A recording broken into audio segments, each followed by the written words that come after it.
वजह से आज इस मीटिंग का आयोजन किया गया और आगे की क्या क्या प्रक्रियाएं हैं, तो मैं चाहता हूं सभी भाई जो खड़े हैं वो बैठ जाएं, जिससे कि आप सबके सामने हम अपनी दो बात रख सकें और जो भी समझ में आए।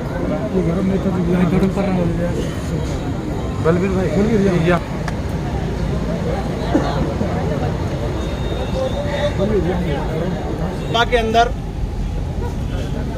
बहुत बड़ा उद्योग लगा हुआ है, जिसमें भिवाड़ी उद्योग, खुशखेड़ा उद्योग यहाँ पर आता है, जिसमें करीब 5,000 फैक्ट्री यहाँ पर रनिंग है। और हमारे पूरे भिवाड़ी के अंदर से सबसे ज़्यादा रेवेन्यू अगर राजस्थान गवर्नमेंट में जाता है, हमारे यहाँ से जाता है। जब ये फैक्ट्रियाँ यहाँ पर लगाई गई थी तो यहाँ पर हमारे जो ज़मीनें थी पूर्वजों की, उनको यहाँ पर एक्वायर किया गया था और इन फैक्ट्रियों को यहाँ पर लगाया गया था। जब इन फैक्ट्रियों को यहाँ लगाया गया था तो हर किसान से सरकार की तरफ से एक वादा था, क्योंकि कहीं पर भी किसी किसान की भूमि में अगर कोई उद्योग लगाया जाता है तो उसमें ये नियम है कि 40% जो रोजगार होगा वो किसान का होगा। अब इसके बावजूद भी आप देखो, आज हमारी तिजारा विधानसभा के अंदर इतना समय से उद्योग लगा हुआ है, पर अगर हम बात करें अपनी 36 बिरादरी की रहती है तहसील तिजारा में, किसी भी भाई ने, किसी भी नेता ने, किसी भी मंत्री ने आज तक इस चीज़ पर ध्यान नहीं दिया कि हमारे जो यहाँ पर उद्योग लगे हुए हैं, यहाँ पर जो रोजगार मिले वो एटलीस्ट 40% जो सरकार का नियम है वो हम लोगों को मिलना चाहिए था। पर बड़े दुर्भाग्य की बात है, 40% तो छोड़ो, 4% भी लोकल को रोजगार यहाँ पर किसी भी कंपनी में नहीं है। और कोई भी हमारा भाई जो 10th में, 12th में, NIT कॉलेज जो भी पास आउट अच्छे मार्क्स से भी कर रहा है, अगर वो भी अपना बायोडेटा लेकर के किसी भी कंपनी में जाता है तो कंपनी में पेरोल पे तो छोड़ो, उसको ठेकेदारी पर भी नहीं लगा उठाया है। और कितने लोग यहाँ पर काम करना चाहते हैं लोकल के लिए।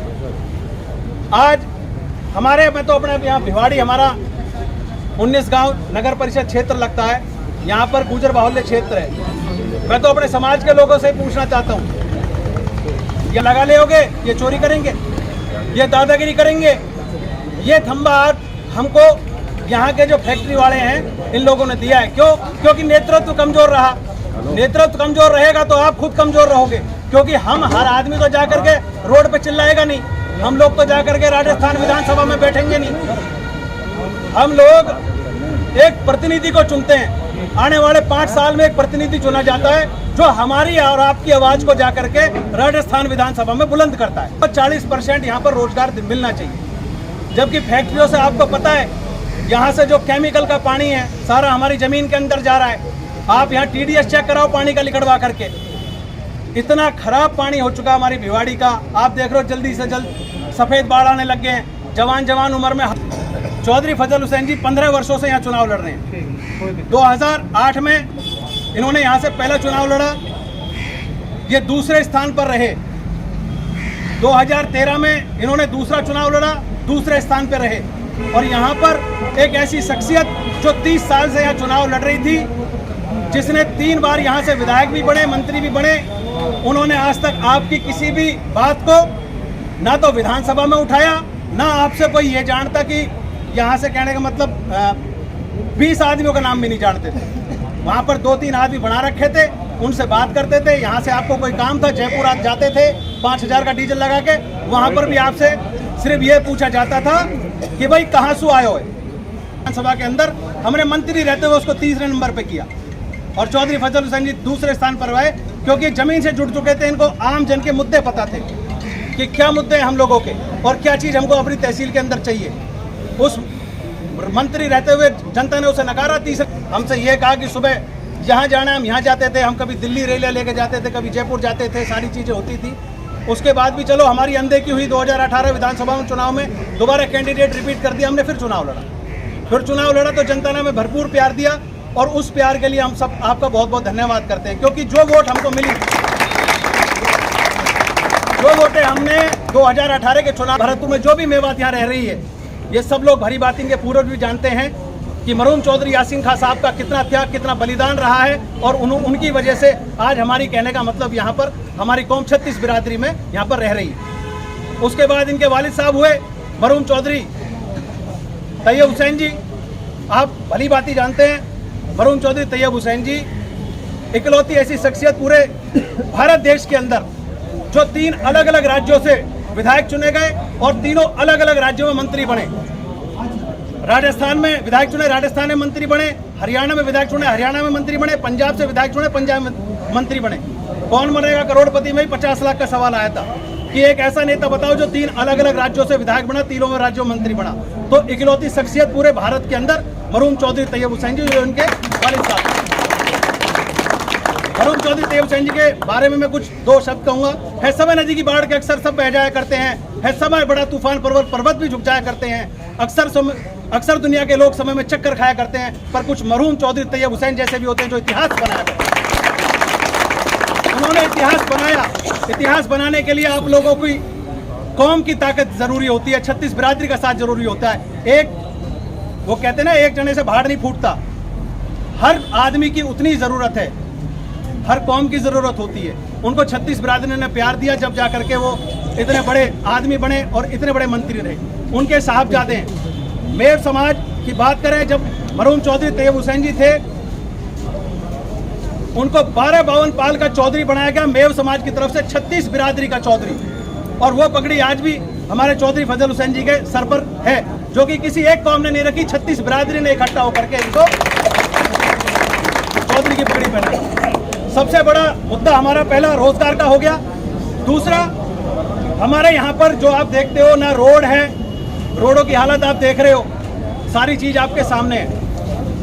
जब तक हमारा यहाँ पर इतनी फैक्ट्री लग रही है, भिवाड़ी के अंदर इतनी फैक्ट्री है, अगर यहाँ पर हमारा भिवाड़ी को जिला नहीं बनाया जाएगा तो क्या है कि जो यहाँ से रेवेन्यू आता है, अब हमारा अलवर डिस्ट्रिक्ट है, अलवर जिला लगता है, तो अलवर जिले के होने की वजह से यहाँ से जो भी रेवेन्यू है सरकार अलवर में देती है। अब आप अलवर जाते हो, कितने 50 तो कॉलेज खुले हुए हैं, सारी यूनिवर्सिटी खुली हुई है, वहाँ पर कलेक्टर बैठा हुआ है। वो किस लिए बैठा हुआ है? क्योंकि यहाँ से जो रेवेन्यू है सारा डिस्ट्रिक्ट होने की वजह से अलवर जा रहा है। तो हमारी ये भी एक सबसे बड़ी पहचान मुद्दा है, हमें ये चीज़ अपने अंदर लानी होगी कि हमको भिवाड़ी जिला बनाना होगा, जिसकी वजह से जो यहाँ से रेवेन्यू जा रहा है वो यहीं रहे। अगर रेवेन्यू यहीं रहेगा तो यहाँ पर लगेगा, विकास होगा। हमारी 2 सबसे बड़ी मांगे हैं। और आप सभी लोग जानते हैं, हम आए दिन कुछ ना कुछ प्रोटेस्ट करते रहे हैं अपने समाज को जागरूक करने के लिए। तो आज जो ये मीटिंग रखी गई, भिवाड़ी नगर परिषद के सभी 19 गांव से सभी लोग यहाँ पर मौजूद हैं, सभी लोग यहाँ आए हुए हैं। छोटे से आश्वासन में कल ही हमने शाम को सूचना दी थी कुछ भाइयों को, क्योंकि ज़्यादा हमारा कोई बड़ा प्रोग्राम था नहीं। हमें अपने सारे साथी जो हमारे करीबी हैं, जो हमारे साथ रहे हैं चुनाव में, हमें उन लोगों से एक बारी वार्तालाप करनी थी, क्योंकि 3.5 साल हो गए हमने इस तरह की कोई सभा रखी नहीं थी। तो इस सभा को रखने का यही था कि अपने सारे भाइयों को इकट्ठा किया जाए, दोबारा से जोड़ा जाए। 1.5 साल रह गया इलेक्शन को, तो अगर अब भी आप लोग सोते रहे और नहीं जागे तो आगे जो भी यहाँ से बन के जाएगा, आपको पता है जातिवाद का नाम का चुनाव है, सब लोग इकट्ठे हो जाते हैं, दूसरी तरफ आप लोग रह जाते हैं। आज कहने का मतलब इधर टिकट दे दिया, इधर गुंडागर्दी हो गई कि जी ये तो गुंडे हैं, बदमाश हैं, इधर टिकट चला जाए, इधर गुंडे बदमाश हैं। तो कहने का मतलब ये सिर्फ एक जाति हम पर राज करना चाह रही है। तो उस जाति को आप लोग देखें, आप सोचें कि आपके लिए कौन लड़ाई लड़ सकता है। और खूब एमएलए रहे हैं, अभी भी एमएलए हैं, कितने बार बच्चों का काम कर दिया, कितनों की नौकरी लगा दी, क्या चीज़ आपको दे दी। हमारे गांव का स्कूल 12वीं तक हुआ है भी चौधरी साहब के कहने से, क्योंकि हमारी अभी बहन जी जायदा खान जी शिक्षा मंत्री है, उसको कहने से मुताबिक चौधरी साहब के कहने से अभी स्कूल 12वीं तक का हमने करा। चौधरी फजल हुसैन जिंदाबाद, चौधरी फजल हुसैन जिंदाबाद, वीर दाइमा जिंदाबाद, चौधरी फजल हुसैन जिंदाबाद, वीर दाइमा जिंदाबाद। तो साथियों, मैं तो इतनी गुजारिश करूंगा कि आप लोग उसके साथ रहें, उसको चुने जो आपको जानता हो, जो आपके लिए काम कर सके, जो आपके कहने पर आधी रात को उठ करके 12-1 बजे भी आपका काम जाकर के करेगा। और 15 साल से हमें इतना विश्वास है कि हम इनको आधी रात भी, और हमने आजमाया भी है 15 साल से।